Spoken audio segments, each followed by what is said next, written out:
Ever since the last game of the season against the Pistons, almost 2 full months ago now, the Spurs have been rumored to be trading for just about every available and even some unavailable guards across the league. Improvement at the point guard position seems to be everyone's point of emphasis on what the team needs and who they should put around Wemby.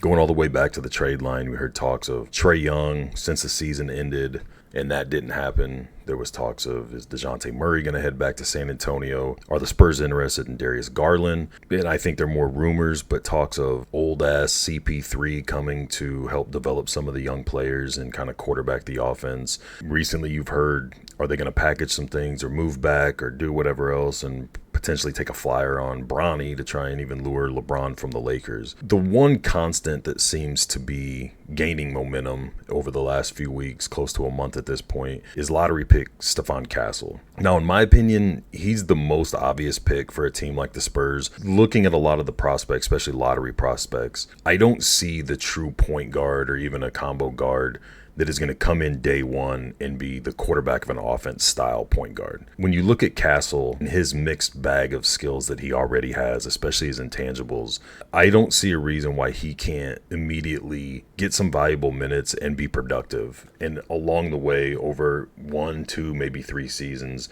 really develop him, whether it's as a shooter, a more traditional point guard. If they're looking for a guy to try to replace Trey Jones or to have a little bit more depth and a very reliable, easily exchangeable two guard to go with Vassell. I mean, at this point, we've all heard Coach Pop's soundbite from the Oklahoma City playoff series years ago about him telling the team he wants to see more nasty. And then you go to last year at the end of the season when he had his presser and he's singing the praises of Zach Collins for his toughness, his physicality, his grit, all those things that the team seems to be lacking, but that Pop and the organization as a whole seems to really like. That's what jumps off to me when I watch Castle's highlights. For me, this pick is all about shoring up the defense. And I know that there's 3-point shooting issues. There's the whole point guard issue. Castle wasn't projected to be a defensive stud coming out of high school. When you factor in his size, his strength, his mentality, how well he's willing to be coached, and then you pair that with a coach like Hurley and UConn system, and of course the players that he was able to play alongside, to me it just goes to show the potential of this kid's upside. It's safe to say that the Spurs coaching staff and system built around Wemby would be a good landing spot for just about any lottery pick type of guard. When you factor in a guy with such a high motor and a willingness to be coached hard, it just seems like a perfect match. When you look at the playoff teams, 8 of the top 10 defenses from last season made it past the play-in games. And for me, this pick would be more about getting the Spurs to that level than trying to become an offensive juggernaut. Castle's only 19 years old. He's listed 6'5", 6'6", somewhere around there, and around 210 to 215. He's not freakishly long, and he's not crazy athletic, but his willingness, strength, ability to go through pick and rolls, his aggression on defense using his body and specifically his chest and not being too handsy, reaching, or making gambles, to me just makes him the perfect piece at the point of attack. It allows a very good defender like Sohan to just stick with defending the wing, whoever the wings are. It allows, in my opinion, the guy who got robbed of the Defensive Player of the Year, Wemby, to focus more on protecting the paint and be a rim protector. The Spurs finished in the bottom half of the league in defense, and in my opinion, it's not so much just that you don't have defensive players.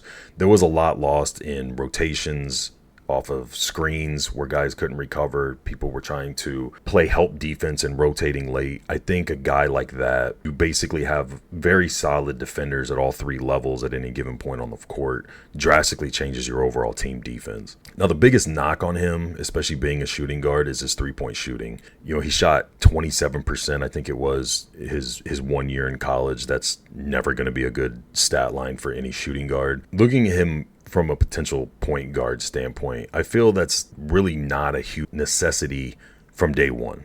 He doesn't possess Kyrie-like handles, but he's a good ball handler for sure, and he averages less than 2 turnovers a game. He seems to be very good at finding the open man, especially the bigs, and has strength to finish through contact. The Spurs as a team definitely need to improve from the arc. I mean, they were 3rd from the bottom of the barrel this past season.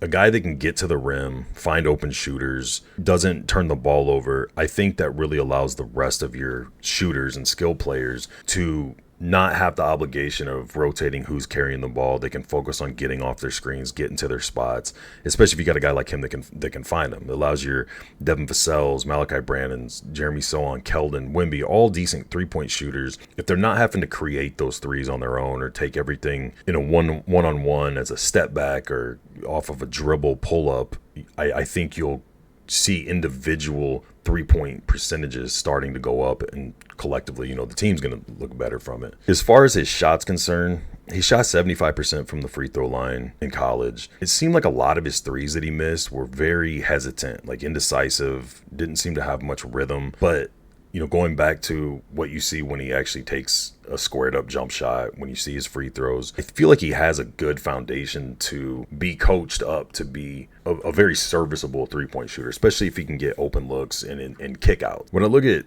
team needs along with the lack of star power in this draft, and then factor in the Spurs way of doing things, to me this just clearly makes the most sense. Does he immediately prove the point guard position? Probably not. Does he move the team significantly up in the three-point charts? No. But again, going back, his defense, his rebounding, his passing, the intangibles that he has, in my opinion, he's the best overall fit to a team that's, be honest, everybody's excited about the season Wemby had, but they're still rebuilding. They're trying to rebuild and continue this rebuild now pretty much through and around Wemby. The Spurs aren't the type of team to chase stars and play a bunch of iso ball. They're a system team. They run a lot of pick and rolls. They rely heavily on ball movement. Pop is constantly stressing the importance of defense and minimizing turnovers. I think he can fit in all of those categories, regardless of what guard position or rotation he is in. And on top of that, he has plenty of room for growth and development, especially with that coaching staff. Guys like Wemby, Sohan, and Keldon especially, they're all guys that can play multiple positions effectively. And I feel like Castle would give them a fourth option of a guy that's kind of a Swiss Army knife type player. We all know Pop loves playing with his rotations and seeing what the offense looks like with different combos and creating